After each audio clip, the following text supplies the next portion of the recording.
আসসালামু আলাইকুম। পঞ্চম শ্রেণীর বাংলা বই নিয়ে ধারাবাহিকভাবে আলোচনা করছিলাম, তার ধারাবাহিকতা এখন তোমাদের সাথে 94 নম্বর পৃষ্ঠাটি নিয়ে আলোচনা করব। পার্ট 16 এর স্মরণীয় যারা বরণীয় যারা এই টপিকটির আমরা অনুশীলন সমাধানটি দেখব। প্রথমে আছে ঘরের ভেতরের শব্দগুলো খালি জায়গায় বসিয়ে বাক্য তৈরি করি। এখানের মধ্যে এই যে শব্দগুলো দিয়েছে এগুলো আমরা বসাবো, খালি জায়গার কোথায় কোথায় বসবে আমরা দেখব। প্রথমে আছে তারা বুঝতে পারে যে তাদের পরাজয়, এটা হবে কি অবধারিত, তাহলে এটা হবে ক নম্বর অবধারিত। খতে দেশের ভিতরে ড্যাশ অবস্থায় প্রাণ দেন লক্ষ লক্ষ মানুষ, অবরুদ্ধ অবস্থায় প্রাণ দেয় লক্ষ লক্ষ মানুষ। গতে পাকিস্তানিরা এদেশের মেধাবী আলোকিত ও ড্যাশ মানুষদের হত্যা করে, খ্যাতিয়মান মানুষদেরকে হত্যা করেন, মনস্বীয় মানুষদেরকে হত্যা করেন, মানে যারা জ্ঞানী ছিল জ্ঞানী মানুষদেরকে হত্যা করেন। গতে মুক্তিযুদ্ধে শহীদরা মহান ড্যাশ হিসেবে চিরস্মরণীয়, মুক্তিযুদ্ধে শহীদরা মহান ড্যাশ হিসেবে চিরস্মরণীয়, আত্মদানকারী হিসেবে চিরস্মরণীয়, তাহলে এটা হবে গ নম্বরটা। ওতে 25শে মার্চ রাতে পাকিস্তানি সেনারা ড্যাশ হত্যা করে নির্দৃত মানুষদেরকে, এটা হবে নির্বিচারে হত্যা করে। ও নম্বর হবে কি নির্বিচারে হত্যা করে নির্দৃত মানুষদেরকে, মানে ঘুমন্ত মানুষদেরকে। চ অধ্যাপক গোবিন্দচন্দ্র দেব ছিলেন দর্শন বিষয়ের খ্যাতিয়মান শিক্ষক, তাহলে এটা হবে চ নম্বরটা খ্যাতনামা শিক্ষক।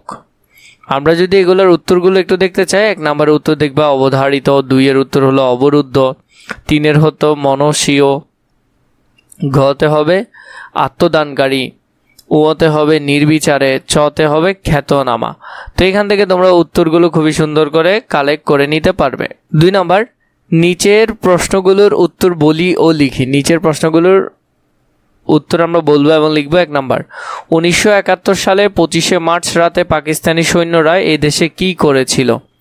খতে কোন শহীদ বুদ্ধিজীবী প্রথম পাকিস্তানি গণপরিষদ বাংলা ভাষাকে রাষ্ট্রভাষা করার দাবি জানান, তার সম্পর্কে বলি ও লিখি। ঘ শহীদ সাবের কে ছিলেন, তিনি কিভাবে শহীদ হন? ঘ রণদা প্রসাদ সাহাকে কেন দানবীর বলা হয়? ও 2 জন শহীদ সাংবাদিকের নাম বলি। চ আমরা কেন চিরদিন শহীদ বুদ্ধিজীবীদের স্মরণ করব? ছ কোন দিনটিকে শহীদ বুদ্ধিজীবী দিবস হিসেবে পালন করা হয় কেন? তো এই প্রশ্নগুলোর উত্তর আমরা এখন ধারাবাহিকভাবে দেখব এবং পড়ব। প্রথমটা হলো 1971 সালে 25শে মার্চ রাতে পাকিস্তানি সৈন্যরা এদেশে কি করেছিলেন?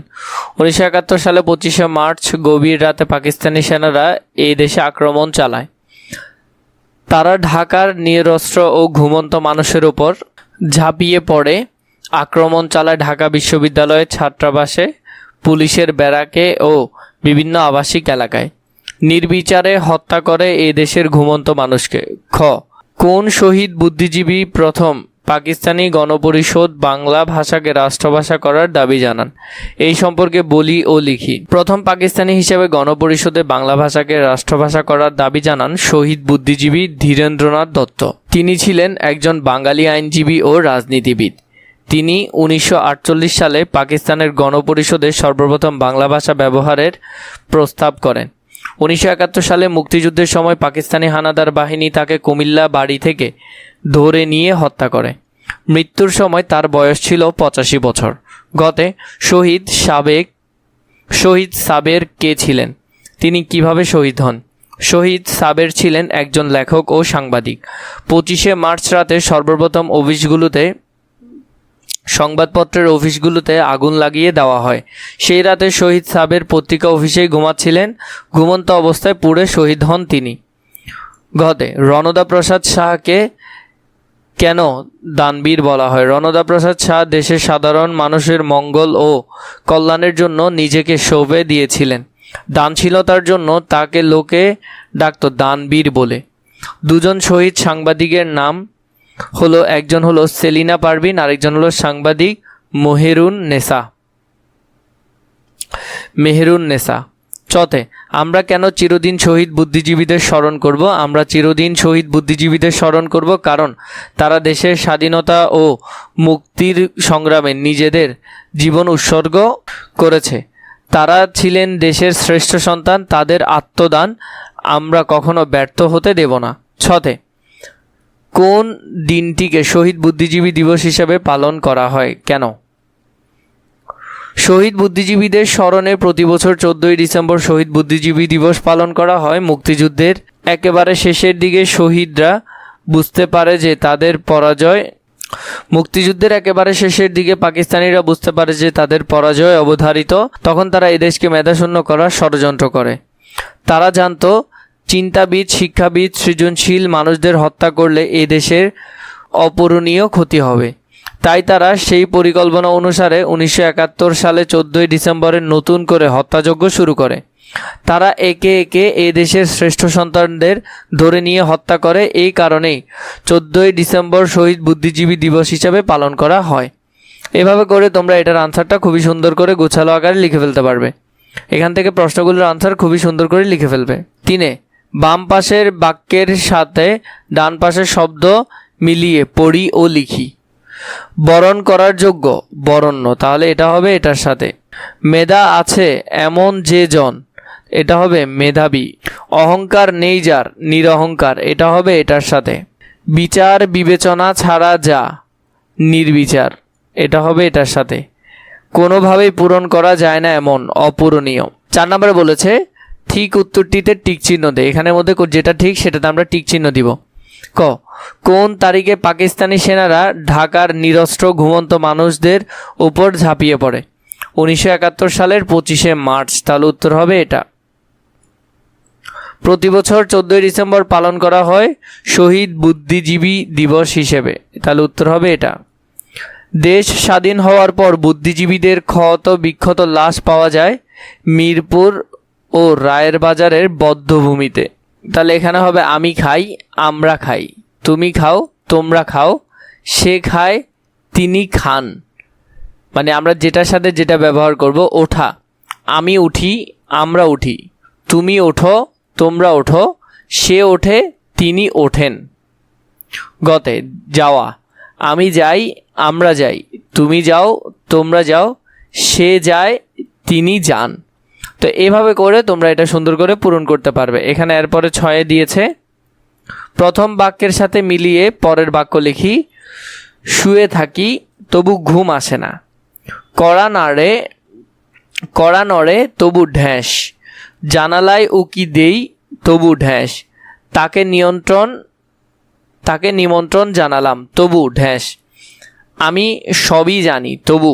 তাহলে এই বাক্যগুলো আমরা পূরণ করব এখন। শুয়ে থাকি তবু ঘুম আসে না, কড়া নড়ে তবু দরজা খোলে না, তাহলে এটা হবে এটা বাকি অংশটা। জানালায় উকি দেই তবু কাউকে দেখতে পাই না, তাকে নিমন্ত্রণ জানালাম তবু সে এলো না, আমি সবই জানি তবু কিছু বলি না। তো এখান থেকে তোমরা সুন্দর করে এগুলো এখানের জন্য পূরণ করে ফেলতে পারবে। এরপরে সাথে ঘটনাগুলো সাজিয়ে অনুচ্ছেদ লিখি। এখানে ঘটনাটা দেওয়া আছে, এটা আমরা সাজিয়ে একটা অনুচ্ছেদ লিখব। কয়েকদিন পর ডিম ফুটে তুলতুলে ছানা বেরিয়ে এলো। একদিন ছানার বড় হয়ে উঠতে শিখে গেল।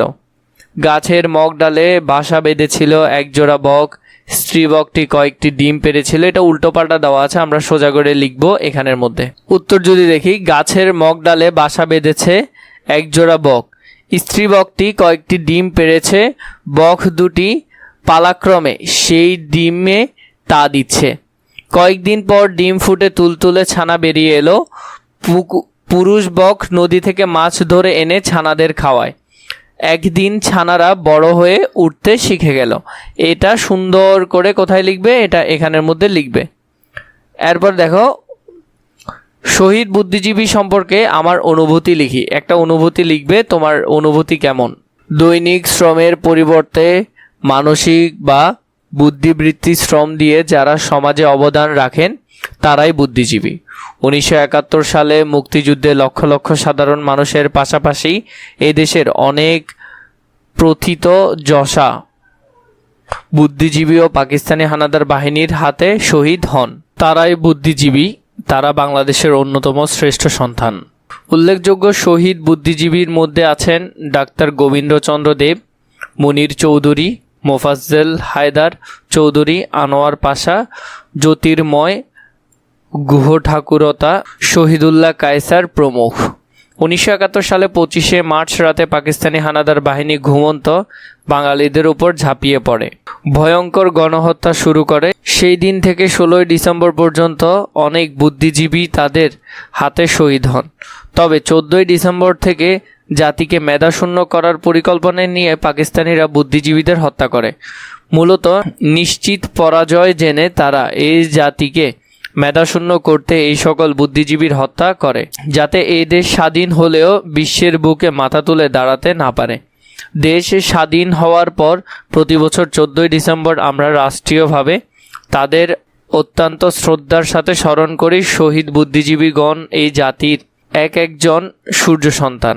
তাদের অসামান্য অবদানের কথা আমরা কখনো ভুলব না। তারা আমাদের কাছে স্মরণীয় ও বরণীয়। এভাবে তোমরা প্রতিটি টপিকের ভিডিও আমাদের কাছে ধারাবাহিকভাবে পেয়ে যাবে। পুরো প্লেলিস্টের মধ্যে সিরিয়ালে সবগুলো সাজানো থাকবে।